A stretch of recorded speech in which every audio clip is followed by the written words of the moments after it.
அஸ்ஸலாமு அலைக்கும் வரஹ்மத்துல்லாஹி வபரகாத்துஹு.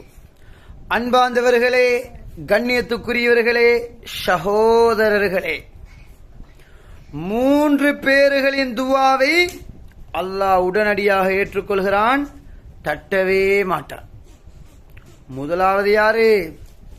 முதலாவது அநியாயம் செய்யப்பட்டவர்களின் துவா. அவர்கள் காஃபிரா இருந்தாலும் பரவாயில்லை, அல்லாஹ் உடனே கபூல் செய்வார்.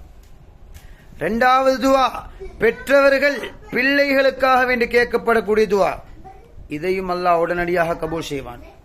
3வது ஆகுமான பிரயாணத்தில் கேட்கக்கூடிய துவா, இதையும் அல்லாஹ்வுக்கு சுப்ஹானஹு வ தஆலா உடனே கபூல் செய்வான். அன்பார்ந்தவர்களே, கண்ணியத்துக்குரியவர்களே, நாங்க கேட்கக்கூடிய துவாவை அல்லாஹ் ஏன் கபூல் செய்கிறான்? இல்ல, முதலாவது நம்பிக்கை இல்லாம கேட்டா அல்லாஹ் கபூல் செய்ய மாட்டான்.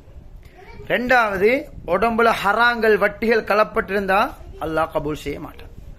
3வது தான் ஆகமேன், குடும்ப உறவுகளை பிரிஞ்சு ரிலேஷன்ஷிப்பை கட் பண்ணி நாங்க எவ்வளோ தான் துவா கேட்டாலும் அல்லாஹ் கபூல் செய்யவே மாட்டான்.